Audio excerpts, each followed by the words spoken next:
समझ के हमला खुद कुछ बढ़ गए फटे के नीचे, गुब्बारा चौक में बच्चों का जब पाटा अचानक। वाह वाह वाह वाह वाह वाह। खालिद मसूद खान पाकिस्तान के नामवर शायर और कॉलम निगार हैं। आपको अगर पाकिस्तान में मज़ाहिया शायरी का बेताज बादशाह कहा जाए तो बेजाना होगा। आपको उर्दू, पंजाबी और अंग्रेज़ी ज़बान की इम्तिज़ाज से खूबसूरत और दिलचस्प शायरी तख्लीक करने का हुनर आता है। बैठकर चुबारे पर ठंडी आहें भरता है, तुमसे लाख चंगा है, कुछ ना कुछ तो करता है। आपका ताल्लुक मुल्तान से है। आपने बहाउद्दीन ज़िक्रिया यूनिवर्सिटी से MBA की डिग्री हासिल की और 1997 में रोज़नामा ख़बरों में माठा कॉलम के नाम से बाकायदा कॉलम निगारी का आगाज़ किया। आपने बहुत से अखबारात जैसे एक्सप्रेस और साफ और रोज़नामा जंग में भी लिखा। आप पाकिस्तान के मसाइल और हुक्मरानों की लापरवाहियों पर हंसते हंसते चोट कर जाते हैं, जिनसे ना सिर्फ लोग महजूज होते हैं बल्कि नसीहत भी हासिल करते हैं। काफी दिन से लगता था कि कल फड़काया आज फड़काया, हाकम ने इंसाफ के डर से सब तो बड़ा जज फड़काया। बहुत अच्छी, बहुत अच्छी। आइए मिलते हैं खालिद मसूद खान से।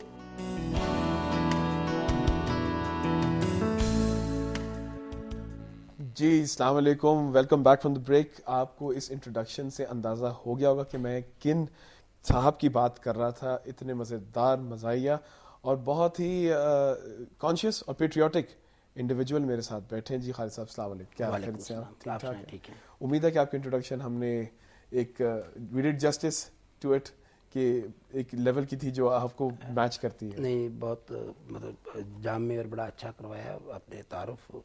बल्कि मैं तो ये कहूँगा कि शायद उन्होंने कुछ थोड़ा सा एग्जैजरेट किया है। अच्छा हम तो भी ढील खींच रहे थे, आपने छोड़ने की बात कर दी।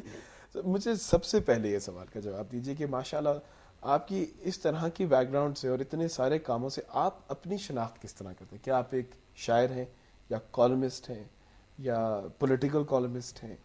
How do you define yourself? देखें, उसमें यह है कि मैं ज़ाती तौर पे ये समझता हूँ कि मेरी जो पहली शनाख्त है बुनियादी जी, वो तो एक मिजाज शायर की ही है। आपके एक दोस्त हमारे साथ लाइन पे हैं, उनसे बात करें। जी अस्सलाम वालेकुम गजनफर साहब, क्या हाल है आपके? गजनफर साहब अस्सलाम वालेकुम।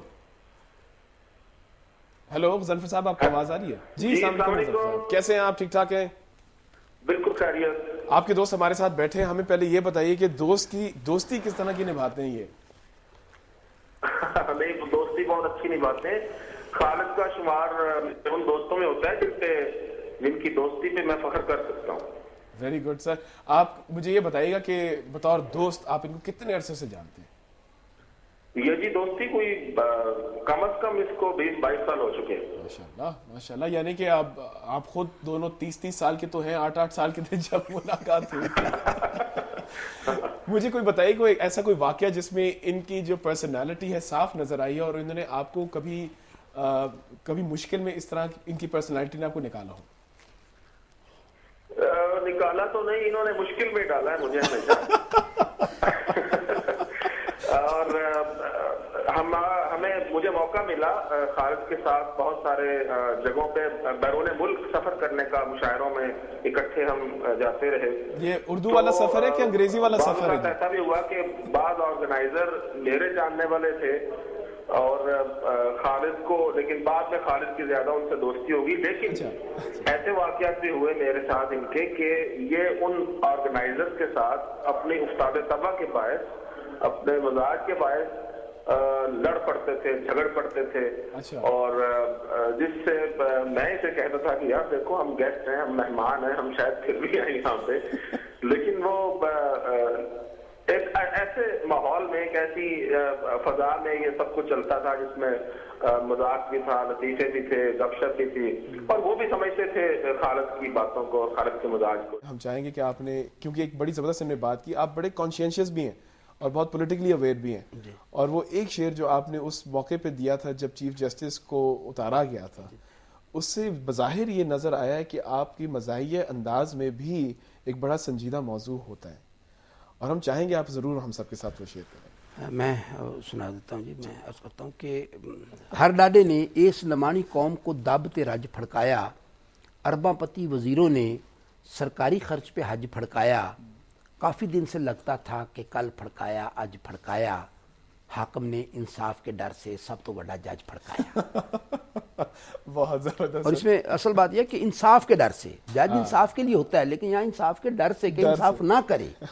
एक और कॉलर है जो आपसे बात करना चाहेंगे शायद। अस्सलाम वालेकुम। अस्सलाम वालेकुम। हेलो। हेलो, अस्सलाम वालेकुम। जी अस्सलाम वालेकुम जनाब, कौन बात कर रहे हैं? सर मैं अदील बोल रहा हूँ पिंडी से। जी दिल साहब बताइए। जी सर, मैंने इनसे महसूस खालिद साहब को सलाम दुआ करनी थी। मैं ये काफी फेवरेट शायर है। जरूर जरूर। तो इनसे मैं रिक्वेस्ट करना चाह था कि इनकी एक गजल है जो नज़म है, सॉरी, वो जो कुड़ी के जब हमको लाला पैरा लगता है, तो वो मुझे काफी पसंद आ गई है। सुना सके तो इनका काइंडली वेरी। बिल्कुल सुनाऊंगा जी, बिल्कुल सुनाऊंगा, बिल्कुल सुनाएंगे जी sir. Thank you so much. अभी सुना देता हूँ। वो है कि हमको ठंडा मीठा पाला पैड़ा लगता है, हमको ठंडा मीठा पाला पैड़ा लगता है, जिमें कपा में कटा काला पैड़ा लगता है, सालम टांगा करके बंदा उसके कार जब पहुंचे, अग्यों बुए पर हो ताला पैड़ा लगता है, मुंडे खुंडे बेशक हमको चाचा ताया कह लें, कुड़ी कहेगर हमको लाला पैड़ा लगता है, हमको उसकी निकी साली चंगी लगती है, उसका चप्पण कद्दू साला पैड़ा लगता है। इस शेर के पीछे कोई इंस्पिरेशन थी आपकी? नहीं, ये तो एक पूरा आप देखें ना, हमारा सिनेरियो है पूरे कंट्री का, पूरे मुआशरे का। तो मतलब शायर के लिए जरूरी नहीं कि वो हर तजुर्बे से खुद गुजरा हो। अच्छा, ये पुग गए अपने आप को। इस ब्रेक के बाद उनसे एक और शेर सुनेंगे। खालिद साहब हमारे साथ है, कहीं ना जाएगा, एक और बहुत ही मज़ाहिया शेर आने वाला है।